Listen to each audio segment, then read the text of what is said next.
Hi, this is Jim from Safety Wars. Before we start the program, I want to make sure everyone understands that we often talk about OSHA and EPA citations, along with some other regulatory actions from other agencies, legal cases, and criminal activity. Everyone is innocent until proven guilty in a court of law. Proposed fines are exactly that, and they are often litigated, reduced, or vacated. We use available public records, news accounts, and press releases. We cannot warranty or guarantee the details of any of the stories we share, since we are not directly involved with these stories, at least not most of the time. Enjoy the show.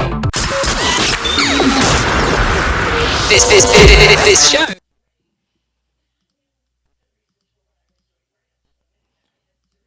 is brought to you by Safety FM.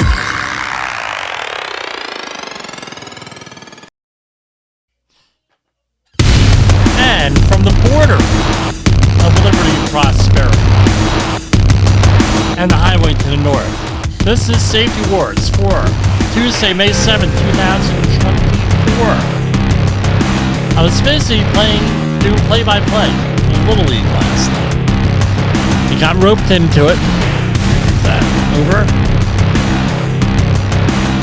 Basically, what the policy is that you have to have someone doing play-by-play and operating the scoreboard, otherwise you're forfeit. So it was my turn. I said, I'm not so good on the scoreboard. One of our listeners used to be Pastor Sadler. Listens to Kill You. He used to be the scorekeeper at New York Giants before they redid the stadium. So right around that time he was getting ordained and everything. By the time they built the stadium, they didn't need it. Oh well. We love going to the football. It's been a huge football fan. So we do have some new software as promised. And we also have some new features we're going to put in here. And everything's going good. Ever have one of those days where the computer just doesn't even want to do that with the score? We had one of these forced updates of some software this morning, a very well-known piece of software, then all of a sudden nothing worked, but I needed it. Very frustrating. So we ended up having to reboot, repent, starting over, erase everything, start all over, and we ended up okay. We were successful. But anyway, that's on some stuff, just it happens. What are you going to do about it? So you try to be a professional. We have some more new features here. So here we go. Welcome to Safety Wars News for May 6, 2024. I am Oliver S. Rodowisco reporting. Midwest bread supplier safety violations. An investigation revealed that a Midwest bread supplier in Sun Prairie, Wisconsin, violated workplace safety regulations after an employee suffered disabling injuries in October 2023. Back wages recovery for Lansing Group Home employees. The Department of Labor recovered in back wages and damages for 4 employees denied minimum wage and overtime by a group home operator in Lansing, Michigan. Funding for dislocated workers in Maine. The Department of Labor awarded $696,000 to Coastal Counties Workforce Inc. to continue providing employment and training services to workers affected by layoffs in 6 counties in Maine. Chicago medical glass manufacturer safety failures. A follow-up inspection at a medical glass manufacturer in Chicago Heights found repeat violations in machine safety procedures, endangering worker safety. Youth Apprenticeship Week initiative. The Department of Labor announced the first annual Youth Apprenticeship Week to celebrate the benefits of registered apprenticeships as pathways to good jobs, with over 320 events planned. April 2024 Employment Situation Report. Acting Secretary of Labor Julie Su highlighted the addition of 175,000 jobs in April and a stable unemployment rate of 3.9%, marking a prolonged period of low unemployment. Child labor violations in California's poultry industry. The department settled one of the largest wage violation cases for U.S. poultry workers, securing $48 million in back wages and damages for 476 workers, including penalties, after finding children employed illegally. Unemployment Insurance Fraud Prevention Partnership. A new partnership between the Departments of Labor and Treasury aims to enhance fraud prevention in state unemployment insurance programs. Cisco West Coast Florida Hiring Discrimination Settlement. Cisco West Coast Florida agreed to pay $133,000 in back wages and interest to resolve allegations of hiring discrimination against female applicants for selector positions. Fatal fall of window cleaner in Boston. An investigation into a fatal 29-story fall of a window cleaner in Boston found the employer failed to inspect and replace damaged safety equipment. $98 million in grants for training young workers. The department awarded $98 million in grants to support training and employment services for young people across 30 states and Guam, aiming to increase apprenticeships in high-demand careers. Final rule to cut methane emissions and update reporting. The Environmental Protection Agency has announced a final rule to reduce methane emissions and enhance transparency in greenhouse gas reporting for the oil and gas sector. This action aims to address a major driver of climate change by implementing more stringent reporting requirements. Support for climate action plans by tribes and territories. Over 200 tribes and 4 territories are preparing climate action plans with funding from the Inflation Reduction Act. This is a significant step in the $5 billion Climate Pollution Reduction Grants Program. Hurricane season preparedness tips. The Environmental Protection Agency is reminding Gulf Coast residents about the upcoming hurricane season starting June 1, offering guidance on preparations to ensure safety and minimize environmental impact during storms. Air Quality Monitoring Tools reminder for New Englanders. During Air Quality Awareness Week, the Environmental Protection Agency encourages New England residents to utilize free air quality monitoring tools to stay informed and safe throughout the summer. Small business champions recognized. The Environmental Protection Agency celebrated the contributions of small business champions at the 34th Annual Small Business Programs Award Ceremony, recognizing efforts in sustainability and environmental responsibility. Funding for lead pipe replacement projects. The Environmental Protection Agency announced significant funding for lead pipe replacement in several states, including Virginia, Minnesota, Ohio, and others. These initiatives are part of a broader effort to ensure safe drinking water across the nation, as mandated by the Biden-Harris administration's agenda. Thanks for listening. For Safety Wars, this is Oliver S. Rodowisco. So what did you think? We spent a little bit of time, set things up, trying to get into that all-important skills mode, the Rasmussen skills mode, trying to improve. That's what's going on here. In case you haven't heard, we had what is called Fall Protection Week here in the United States, and we wanted to talk about fall protection this week with that. And let's move on over to that. So what I wanted to do is show this here, and I'm sure, we're doing new things here. I wanted to make sure we had, we're doing new things here. So I wanted to make sure we had this together. One of the reasons why I wasn't around last night also. Right? The Little League and this.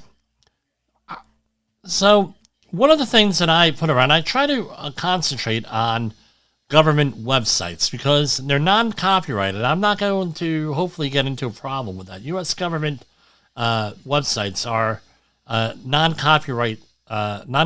They're open source.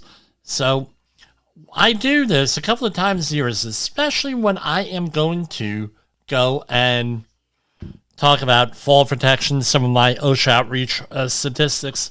Here I have, this is the latest that we have. This is from Tuesday, December 19, 2023. This is a news release from the Bureau of Labor Statistics. So they come out, just like the Census Department, they have all different things. So does the Bureau of Labor Statistics. So there were 5,486 fatal work injuries recorded in the United States in 2022, a 5.7% increase from 5,190 in 2021. The U.S. Bureau of Labor Statistics reported today. Fatal work injury was 3.7 fatalities for 100,000 full-time equivalent workers, right? And now they show here in chart the total number of workplace injuries. We see here in 2020 that COVID dip, right, on there. And over here we have the same thing, fatal work injury rate per 1,000 full-time employee workers. And that was up from 2013 to 2022. Again, we had that little dip there in 2020. So here we have. A worker died every 96 minutes from a work-related injury in 2022. compared to 101 minutes in 2021. So things went up. Fatalities due to violence and other injuries by persons or animals increased 11.6% to 849 in 2022 compared to 761 in 2021. Homicides accounted for 61.7% of these fatalities, with 524 deaths, an 8.9% increase from 2021.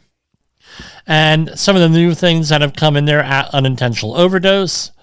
Here we have workers in transportation and material moving occupations experienced 1,620 fatal fall injuries in 2022. The next highest was construction and extraction workers with 1,056 fatalities. Here we have going on here.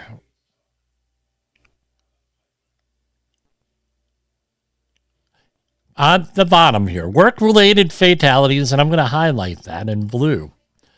Work-related fatalities due to falls, slips, and trips increased by 1.8% to in 2022, resulting in 865 fatalities, up from 850 in 2021. Most fatalities in this category, 80.9%, were due to falls to lower levels, which had 700 fatalities. This was a 2.9% increase from 680 fatalities in 2021. That is why we read the BLS statistics. Your training materials, and I looked up some open source training materials today. I didn't want to give away mine, but we have open source on OSHA and everything. They haven't been updated in many, many, many years. I mean, we got stuff going back for years. But you, if you're an OSHA outreach instructor, it's incumbent on you to actually go and update your stuff. Right? As Miles O'Malley, who's a legend here in New Jersey, has stated, Jimmy, you got to carry your own water. Right? Just carry your own water. Don't rely on those other folks putting together things for you. However, if you want to clip this out and, give it, use it in your training, great idea. No, you can do this. That crazy guy on YouTube with the Safety Wars baseball jersey, several different types. We got them in orange. We got them in yellow. We got them in black. And we got them in red. But anyway, go and check things out for yourself on everything with that. Now, we're going to go again here with this, right? And let's see what we have here on fatal falls. So I go on to the OSHA news releases, and we have here, okay, not in construction, but a lot of the same things. We forget that a lot of the people who listen here are not construction people, they're general industry. So here we have a Department of Labor investigation of Boston window cleaner's 29-story fall finds the employer again failed to inspect or replace protective equipment. So we covered some of this the other night. We're going to cover it again here. The employer failed. Here we go. OSHA's investigation determined that the employer failed to adequately train employees on how to inspect ropes for maximum allowable wear, to recognize defects and conditions that warrant removal from service, and on proper use of the rope descent system. The ropes used in the rope descent systems were not effectively padded or otherwise protected to prevent them from being cut or weakened, and allowed the use of rope descent systems, lifelines, and lanyards for personal fall protection that were not compatible. Failed to use only certified building anchorages. So this has to do with suspended scaffolding, and the predecessor company was also cited for this in 2013 and 2019 with this. So it really, it's one of those things, guys. Now, here's a couple of questions. Did the people that own the company now and who are managing the company know about the previous problems? Question, especially if you're going for a job interview or something like that, that may be one of the questions that you want to ask. What were the OSHA problems before? And was there a what were the problems out there? Are these problems still going on? Something that you really need to go and you really need to figure out on that. The reason being is you get caught up in this. Trying our new stuff here. You get caught up with all of this stuff here. And what happened before? What happened since? Where are we going? And everything else. There's a client right now I'm working with, and his question is, okay, where do we go from here? Great answer. Great question. I have a good answer. After we get off of this call or this broadcast, we're going to go and plan that out. He's in the far reaches in the United States. So we have, by the time this program is over, he's just, getting, he's going to be able to talk with us with a special nighttime meeting. But all this stuff, what happened before? Was it fixed? Was it not fixed? Anything along those lines, you need to go and you need to figure out, as they say, with that. Because often you're being held responsible for what other people do, not do, fix or not fix. Way it is. You're the person there having to manage this. Let's go look at some of the violations here.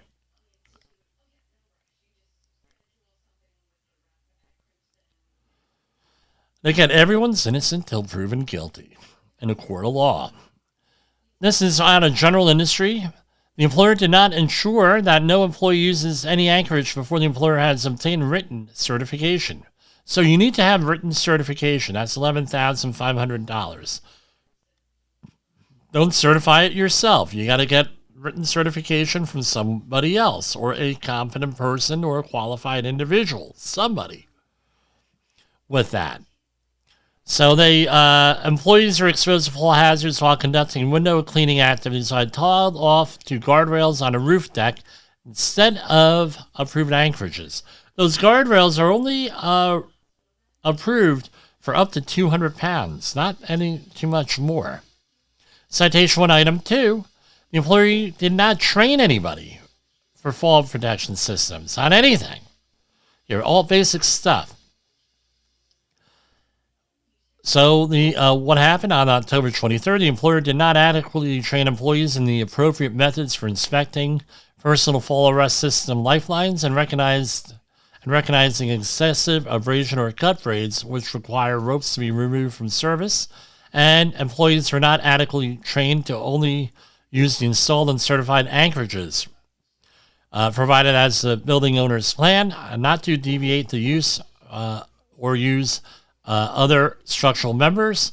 This was $16,131. Citation 1, Item 3, the employer did not ensure that ropes, belts, and lanyards used for PFA, personal fall arrests, were compatible. On October 23rd, 2023, an employee fell to their death while conducting window cleaning operations with a rope that was not compatible with the rope grab. So, what does this mean? All right, what does this mean? So you have, let's get this. You have a rope, and you have a rope grab. And some people may call them a belay, but a belay is a little bit different. So what this is a connection onto the rope, and when you fall, it acts as an anchorage point.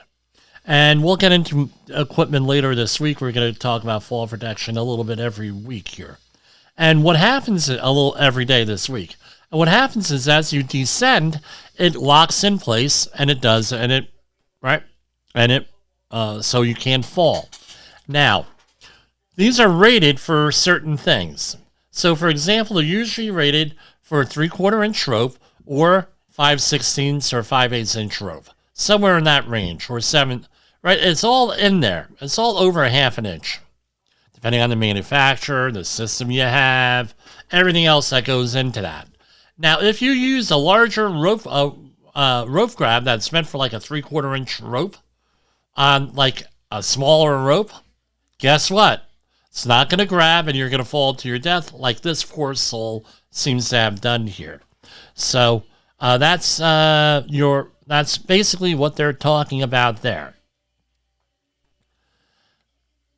And 16,131, they got him for maximum.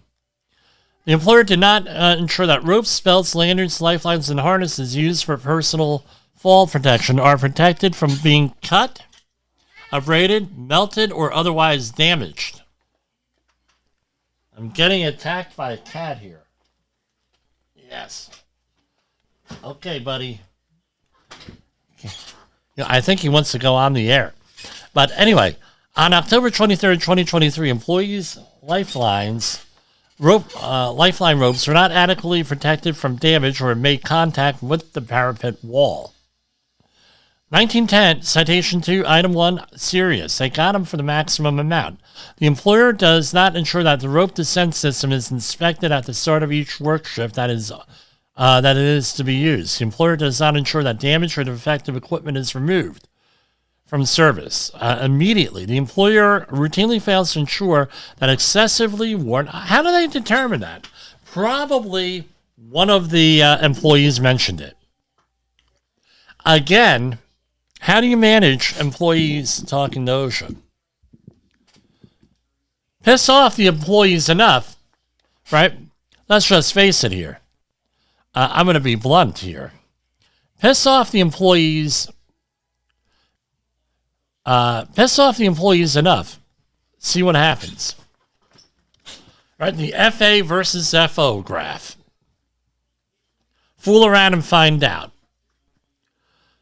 If you continue to mess with the employees and continue to not give the employees the equipment that they need, now we have this thing called the internet, and you're going to find this unbelievable that employees, when they're not looking at things not safe for work, they sometimes go into websites like OSHA.gov, things of that nature, and they might find out a little bit about fall protection, whether it's applicable or not. And guess what? They may be listeners to this program or in similar programs, and they might go in and do whatever. So when the OSHA inspector comes around, they're like, oh, crap.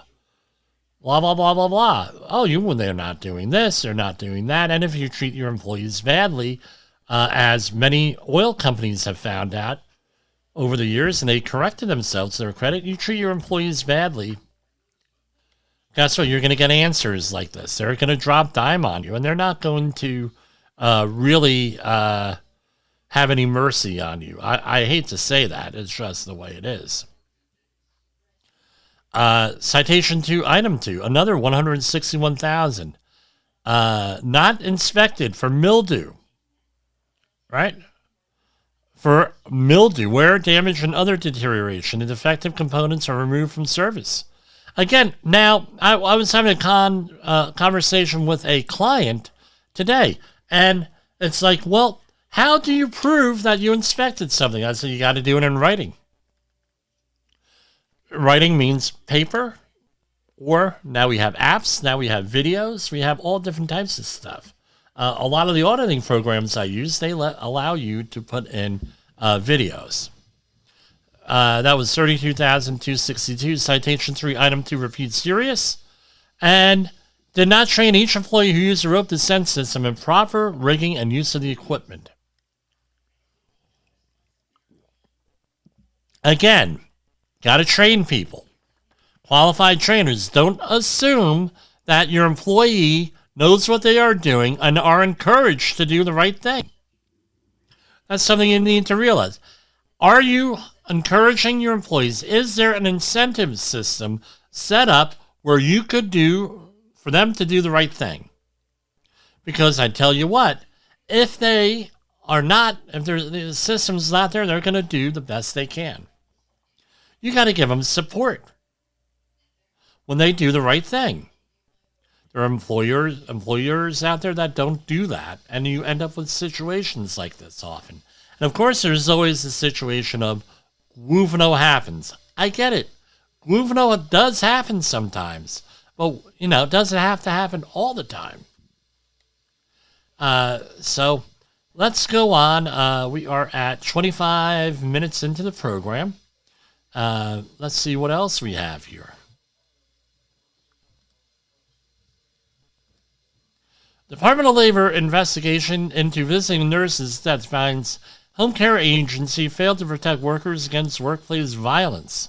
This has been an ongoing issue now for several years. I'm not going to... Let's see what the citations are here. I wasn't going to put these up, but let's try it out. Let's see what we got here. And this is from up in Rocky Hill, Connecticut. Going down. Citation 1, Item 1, General Duty Clause. So, basically, this is the catch-all that OSHA uses this, and this is a willful violation. It's rather extensive here. They hit him for the maximum $161,000. The employer did not furnish employment in a place of employment which were free of recognized hazards that were causing or likely to cause death or serious physical harm to employees from physical assault by patients exhibiting violent behavior, resulting in serious injuries and death while working. So, what do they have? Apparently, on multiple occasions, they were having issues here. And on October 28th, a patient killed a licensed practical nurse, LPN, during home health care visit in Connecticut. Again, this doesn't apply only to nurses. How about everybody else? Now you're going to say, well, Jim, when have you ever dealt with this? Guess what? I haven't had to deal with a fatality along these things, but I have had to deal with disgruntled employees assaulting people, assaulting their employers, assaulting their coworkers. One of the threat. No, have I been threatened with violence multiple times by people who? Hey, you're not going to tell me to wear a pair of gloves, right? When I'm dealing with razor knives and broken glass. Really? You're not going to tell me I've been doing this. This is what goes on out there, guys. And here we have a lot of stuff. So OSHA not only has to tell you, hey, this is where you fouled up when it's a general duty clause thing. It also has to say, this is how you could have prevented this. General duty clause. We've had several programs on that over the couple of years. We'll have one again soon. The employer did not provide, this is a 1904-40. This is probably because the employer's people were not educated. So, on or about November 3rd, 2023, the employer failed to provide copies of the injury and illness records to an authorized representative within 4 business hours. The OSHA 300 injury and illness logs for 2020, 2021, 2022, 2023 were provided on November 13th. That's 10 days later. $3,304. That is like an indicator that they use, they being OSHA, that they're... something's up here. Something doesn't quite look right here, is basically it with this. So OSHA comes to the job site. What do they have to do? They're going to ask you for the OSHA 300 log. I'm going to tell you that right off the bat. Every time. So when there is a catastrophic incident, make sure that file is right out there sitting on whomever's desk. In writing, on paper. Gotta have it. But Jim, I filed it electronically. I know you filed it electronically, but computers have issues. Make sure you have it in writing. And remember, that's a rolling log. So the 2024 log does not have to be filed until 2025. But if you're having injuries throughout the year, that has to be on the log, and you have 10 days to put it on there. I'm sorry, scratch that. 5 days to put it on there. So you need to make sure it's on there within 5 days. This is why a lot of companies, especially with construction management firms or environmental management firms, require this stuff to be done within 24 hours. Then you give them a GWVNO accident investigation, and that doesn't mean anything. Again, we were having another conversation today with a client. Well, how do we do, Jim, is there a course that'll teach us everything we need to know about accident investigation? And my answer is no, there's not. Because you have to have someone who is curious, intellectually curious, to go out there and do the accident investigation. It's like this. A couple of years back, I had someone call me up and say, Jimmy, there was a horrible accident here, but and it turned out it was horrible for the person, obviously, right, in point of view. But we need to have an accident investigation done. Here, fill out this form. They give you a 1-page form, right? And that 1-page form, look, if you're looking for a 1-pager, I'm not your guy. Can I do a 1-pager? Absolutely. You want an investigation that's going to find out what the actual cause? We're not talking root cause analysis. Yeah. The root cause analysis are very subjective. Believe me. I hear root cause analysis and I'm like, okay, here we go again. Oh, then the root cause is always the employee not doing anything. So we ended up going and say, well, you want an accident investigation or you want a 1-pager? I don't do 1-pager. You want the full-blown thing? Yeah, go ahead. Well, we took about a week and we filed our paperwork and everything else. So there were certain ways you could do this, and I could explain that to my client today. There are certain tricks to the trade for doing this accident investigation, and you come out at the end of when I filed it, they were all aggravated because it took a week to do an accident investigation. Well, guess what? When they got it, they were like, oh, wow, this tells us all different kinds of information about our company, where we need to go, how we do it, what caused the accident. And guess what? They felt that the accident cause was the person was not wearing goggles. We all know on the hierarchy of controls that those goggles are not necessarily the end all and the be all. They're the last line of defense. There were like 9 different things that happened prior to that thing. Oh, wasn't wearing goggles. That's like the last thing. Now you got to worry about the person wearing the goggles, the appropriate goggles, right? Again, they didn't have access to an eye wash immediately. All this other stuff going on. There's a lot that went on before that. So don't think, chemical burns to the eye, goggles, chemical goggles. Doesn't necessarily mean that. So you got to do the entire investigation.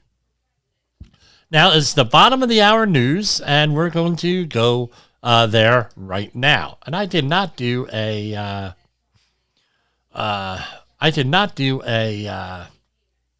commercials yet. We got to do those.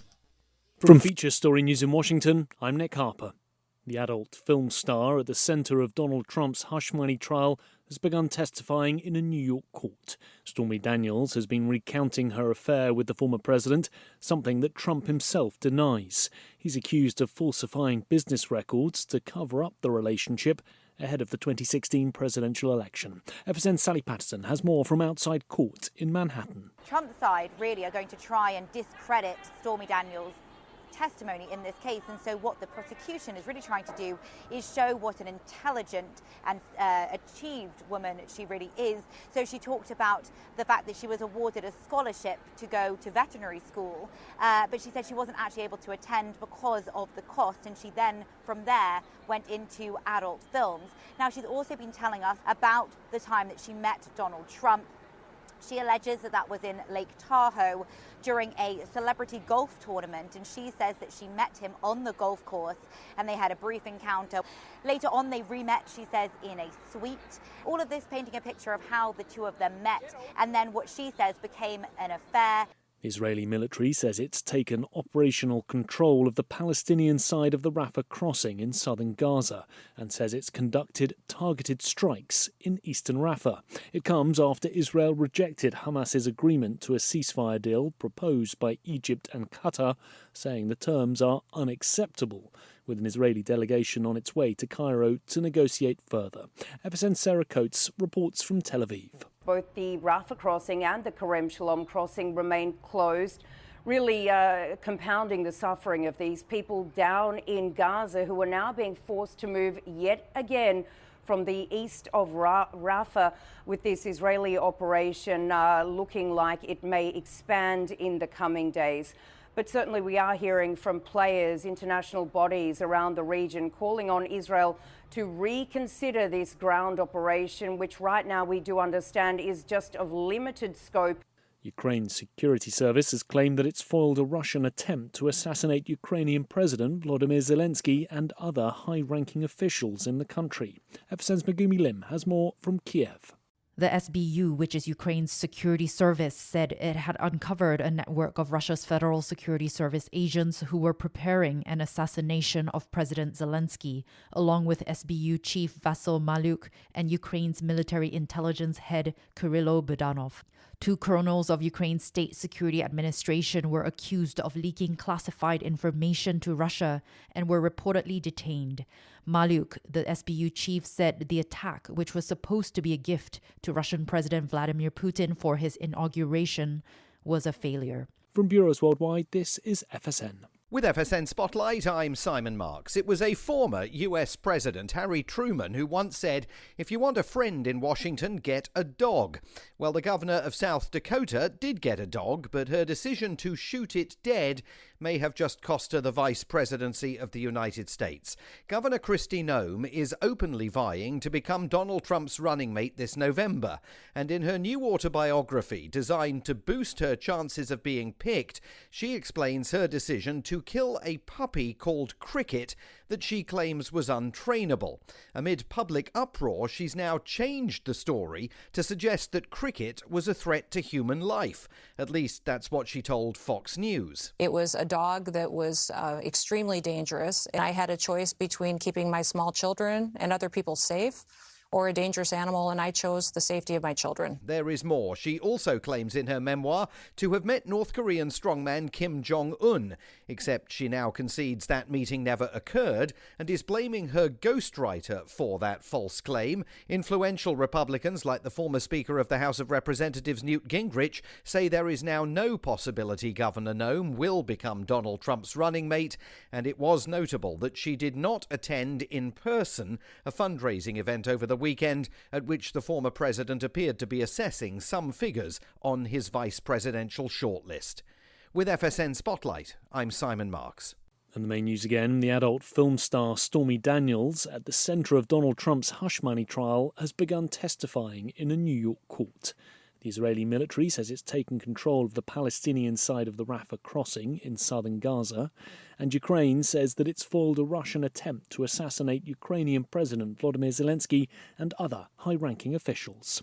There's more from us on X at Feature Story. That's Feature Story News. Nick Harper reporting. This is Safety Wars, broadcasting to our brothers and sisters in the occupied territory of behavior-based safety. Get out your secret decoder ring. Here is your nightly message. Blame fixes nothing. Blame fixes nothing. In the professional safety community, communication and planning are just a few keys to your program's success. The question many practitioners have is, where do I start? Dr. Jay Allen, the creator of the Safety FM platform and host of the Rated R Safety Show, has built a global foundation to help you along the way. Go to safetyfm.com and listen to some of the industry's best and most involved professionals, including Blaine Hoffman with the Safety Pro, Sam Goodman with the Hop Nerd, Sheldon Primus with the Safety Consultant, Jim Pozell with Safety Wars, Emily Elrod with Unapologetically Bold, and many others. As individuals, we can do great things, but as a team, we become amazing. Dial into safetyfm.com today and surround yourself with a powerful force of knowledge and support.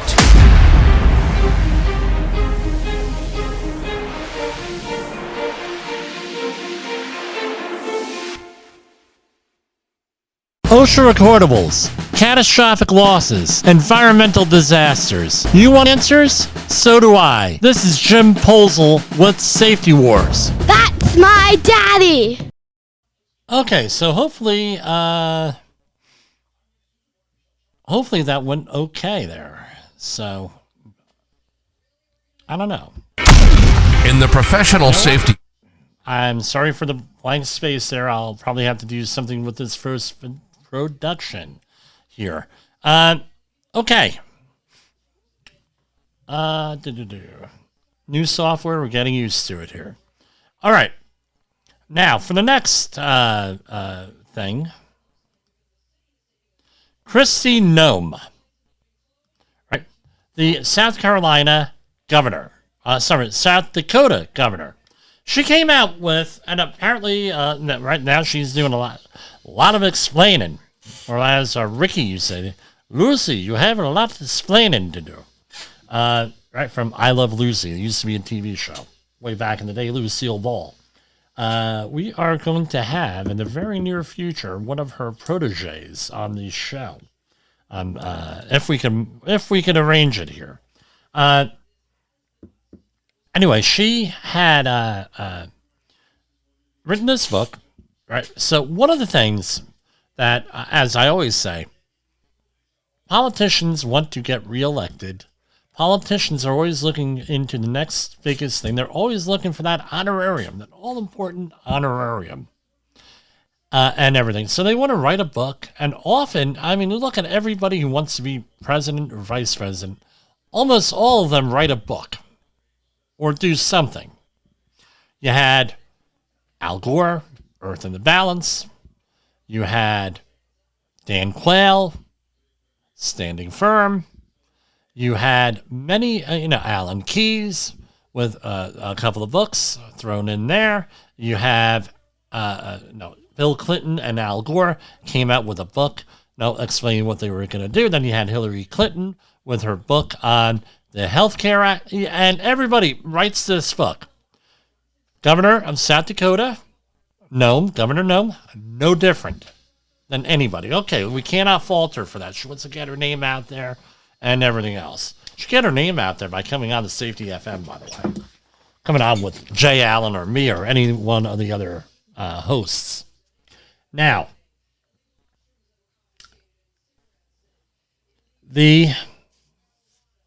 let's talk about it. She, according to the book, had a problem animal, a dog. And she shot the dog, and then she shot a goat after that. Now, what people forget about this, and I'm not justifying this at all, just hear me out. Back when this happened, whether it was 10 years ago, 20 years ago, 30, whatever that was, 5 years ago, you go into a rural area of the United States. I've worked pretty much all over the country here. You go into a rural area of the United States, what are you going to find? Take a guess. You're going to find this is a common thing. It's only very recently where we had the whole thing where we put dogs into shelters, or you give up a dog, things of that nature. In a lot of these rural areas of the country, this is a farm animal. A dog is a farm animal. This is what happens. I've heard of it multiple times. I'm not excusing it. Doesn't mean the person's a psychopath. Doesn't mean that person's not a psychopath. I'm just saying. Culture, right? Context to this. Let's add a little bit of context. Was it smart to put that in the book? No, but now at least we know through her candor what we're dealing with here with this. And she probably just sunk her political career on a whole bunch of stuff, because I tell you what, you need to expand your voting base. You cannot cater to the voting base. I'm sure a lot of people that own farms in the Midwest, they can understand this. They had a dog, wasn't working out, they did this to the dog. Right? By the way, I'm a dog lover. I'm a cat lover. I had the cat running around here a couple minutes ago, looking for attention. but different cultures. And I think we're seeing that now in the quote-unquote culture wars. People from different parts of the country think differently. And this is one of the reasons why we have the Electoral College, by the way, for the president. People in New York, their needs are different than the people in middle of the country, people in California, and everything else. So that's what the context of all this is. Different cultures. Remember, there are Asian cultures that are eating dog. And that's a cultural thing, and it takes a long time for that to get out of the thing. And that's what this is. I mean, no. But why do you even mention it? Another thing is this. If you hire a ghostwriter, you're still responsible for what's in that book. This is what makes me laugh. I get these advertisements. I'm sure everybody on the program does, out there in the audience does. Write a book by lunchtime. $4.99 a month. Really? What kind of a book? We could use AI to write a book. Really? I use AI a lot for doing certain things. When they write something, or you get a text from AI, you better make darn sure that AI is working, doing what it's supposed to do. All right, so back to our regular stuff here. So that's Kristi Noem, right? On there, we have on the screen. Here we have a construction contractor out of Georgia, 31 years old. Now, apparently this is the first time they got a visit from our friends at OSHA because they only got a $43,000 fine for a fatality. Let's see what some of the details are. Again, these are proposed citations, not the end game here. Now, I just went through this today with a client on an audit. Citation 1, item 1. A, person who has a valid certificate in first aid training was not available at the work site to render first aid. $452. Pretty surprising, isn't it? What's the rule? Basically, it's from a letter of interpretation, and it essentially says this. If you cannot effectuate medical attention within 3 to 4 minutes, right, you have to have something available on site. First aid, CPR. AED is not a requirement. All right, so they didn't have it. Now, states like New Jersey have published their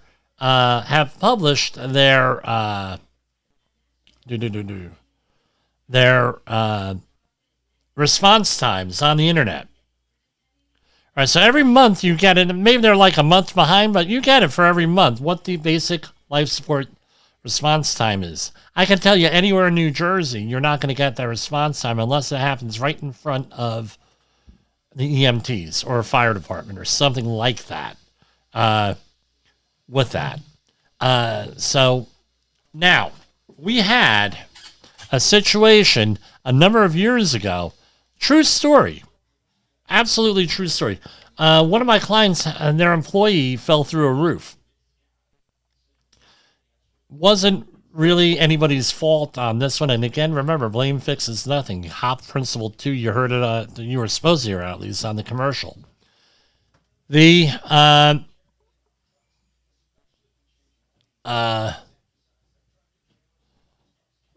person fell through a roof, and what happened was he was rigged for falling off the side of the building, not for falling through the roof, sort of thing. So he had a lot more slack than what he needed.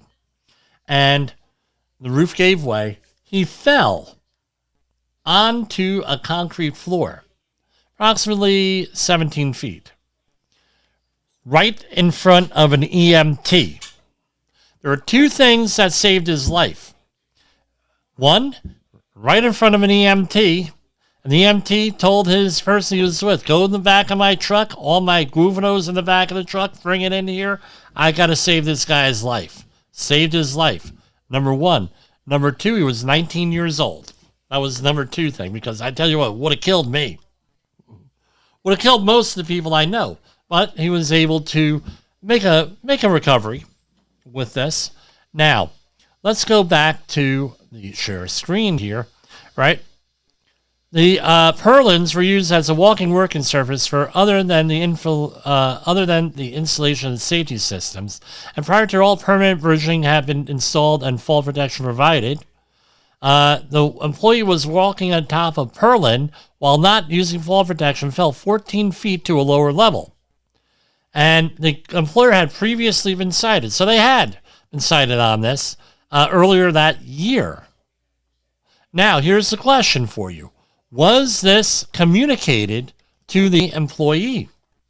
Was this right? Was this a case? And employers sometimes, if it was communicated and they did receive training, the employers sometimes use the argument of employee misconduct, unforeseeable. It's the employee's fault. Well, guess what? Very difficult to make that case. I've made it one time. All right. But it was an over-the-top situation. They had said the employee did not, and OSHA came out, and I'm not faulting OSHA because they have to deal with what they got to deal with, what they see. They just came out and they said, this employee did not have fall protection on or whatever. And we said, look, he was trained. He was issued equipment. They had a sign-out sheet for that equipment. He had this. He was told by his supervisor, and he had already been suspended for this. He came back and he did it again, blah, blah, blah. And they said, well, prove to us that he knew how to use fall protection. Well, we had the sign-in sheet. We have the, for the class, we have a test for the class. We have 17 sign-in sheets where you have to sign on that you know how to use fall protection. We have all different pictures. We covered ourselves in there. Had the equipment and everything else. And guess what? He fell. He wasn't wearing what he was supposed to be wearing. Wasn't doing what he was supposed to be doing. He knew this, and he had been disciplined, and we showed that he had been disciplined before, and that other people have been disciplined, and it's the same rule for everything. Guess what happened? OSHA said, you know what? This is like the only time this is ever going to happen. But, they vacated that because they were able to prove that the man had everything that he needed to do the job, just chose not to do it. Very, very difficult thing to do. Extremely difficult. And oh, by the way, I had everything on, the whole training on video. Everything was there.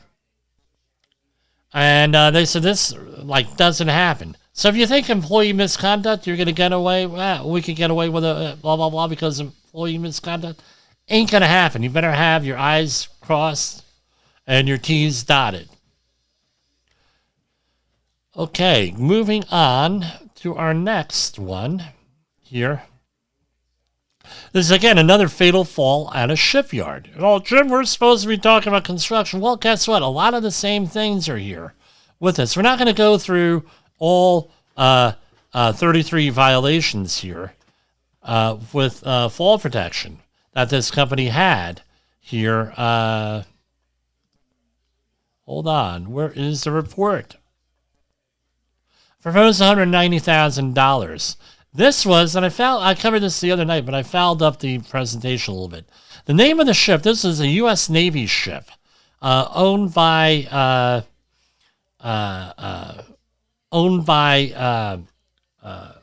probably the Military Sealift Command sort of thing, is what I'm thinking. I don't have the history of this ship, but it was the USNS First Lieutenant Jack Loomis. That's the name of the ship. And what did they get him on? Lack of lighting. This is one, and it's a shipyard standard because it's 1915.82 on here. Let's see if I can highlight that, right? So, not letting me highlight, but that's fine. 1915 is shipyard, 16,131. Inadequate lighting. Citation 1, item 2, lack of hard hats. Citation 1, that was 16, 12,676. Citation 2, item 1, willful.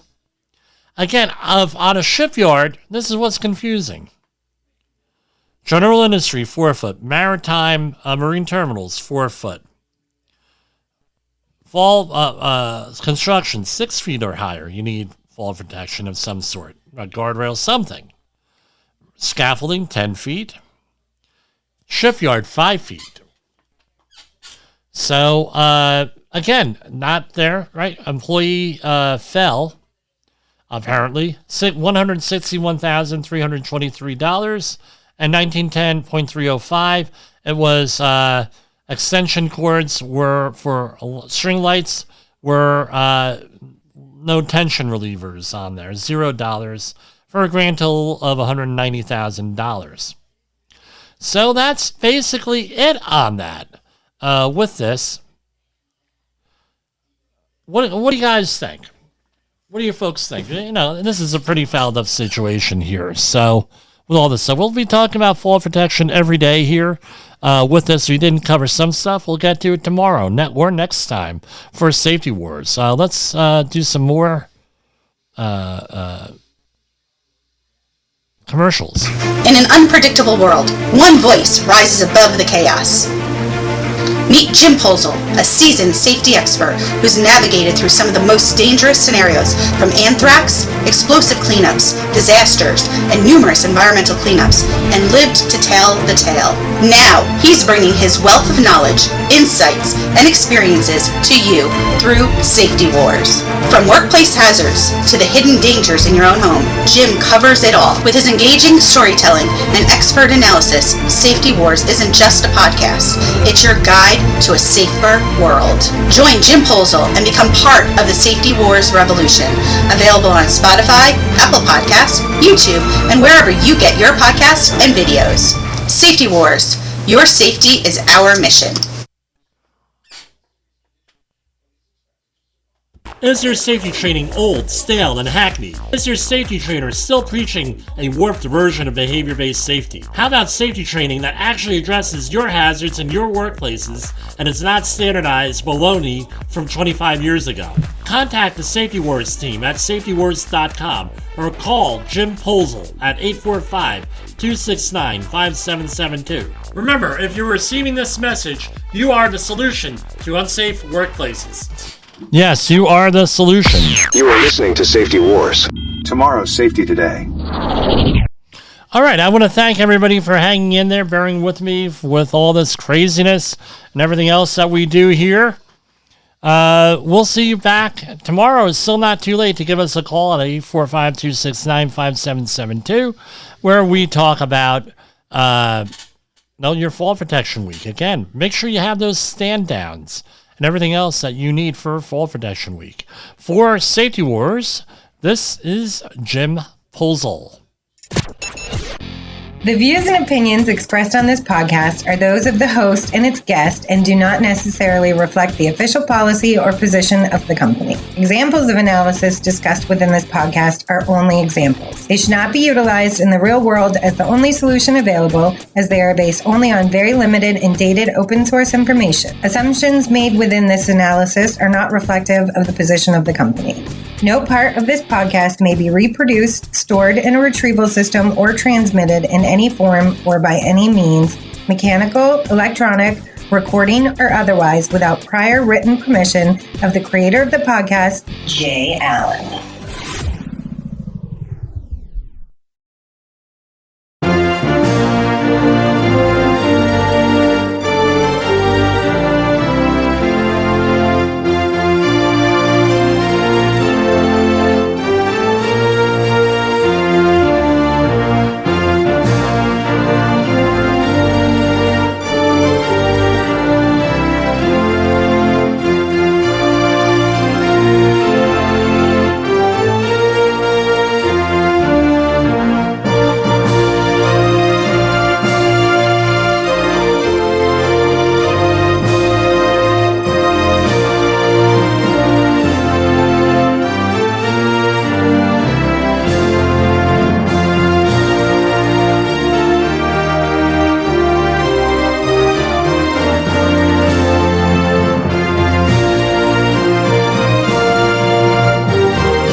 safety. Get out your secret decoder ring.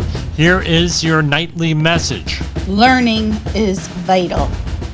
Learning is vital.